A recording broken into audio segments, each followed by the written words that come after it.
Maharashtra today 24 news, सत्य परिस्थितीचा सविस्तर आढावा। चोपडा रिशांतनगर येथे घाणीचे साम्राज्य, महिलांनी नगरपालिकेत उपोषणाचा दिला इशारा। चोपडा शहरातील प्रभाग क्रमांक 14 व प्रभाग क्रमांक 15 मधील रिशांतनगर येथील रहिवाशांनी नगरपालिकेच्या निष्क्रियतेविरोधात संताप व्यक्त केला आहे।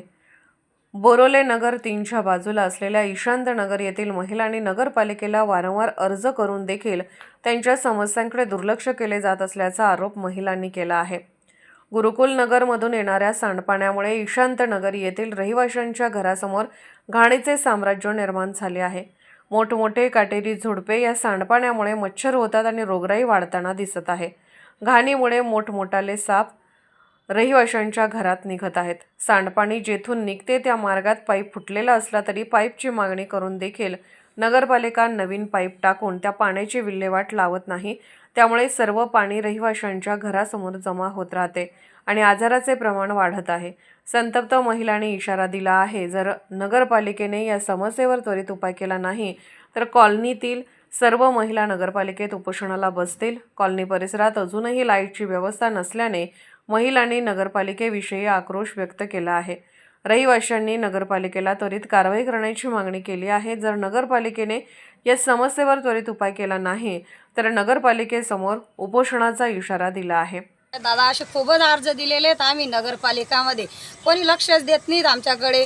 आम्ही सगळे महिला मंडळे जाऊन आलेले आहेत, तिथं कोणी लक्षच देत नाही आहे। माझे आहे ना छोटे छोटे बाळ आहेत, माझ्या घराजवळच हे डाबे, हे जरी आता यांनी लक्ष दिलं तुम्ही ना, आम्ही डायरेक्ट उपोषणाला बसू आणि तुम्ही जरी लक्ष दिलं तर आम्ही तिथं जाऊन येऊ। हे पहा माझ्या घराजवळ माझे लहान लहान बाळ आहेत, त्या डास मच्छर किती येतात, ते खूप आजारी पडतोय माझा बाळ। मोठे मोठे साप निघतात, इथं लक्षच देत नाही। निवडापुरता तुम्ही हो म्हणतात, नंतर आमच्याकडे लक्ष कोणी दिलं नाही। अशा कितीच प्रकारांनी दिलेले आहेत मी, पण माझ्याकडे कोणी आलं नाही। निसा एक छोटासा पाईप भेटत नाही मला, किती वेळेस बोलली मी, कोणी लक्षच देत नाही। आता जर नाही लक्ष दिलं तर आम्ही उपोषणाला बसून जाऊ सगळे महिला मंडळी। कुठं उपोषणाला बसाल तुम्ही? नगरपालिकामध्ये। ईशाननगर मध्ये रहिवासी आहे आम्ही, जवळजवळ 7-8 वर्षापासून इथे राहतोय।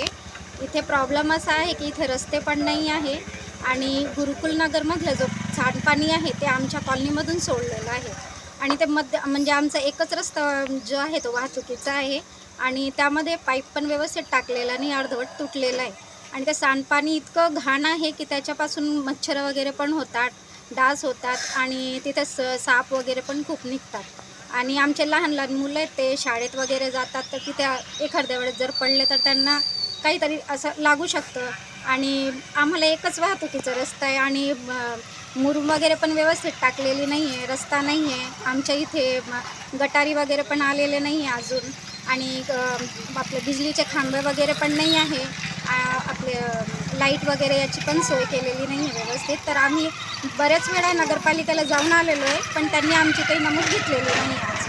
महाराष्ट्र टुडे मराठीसाठी यज्ञेश्वर पाटील, चोपडा, जळगाव।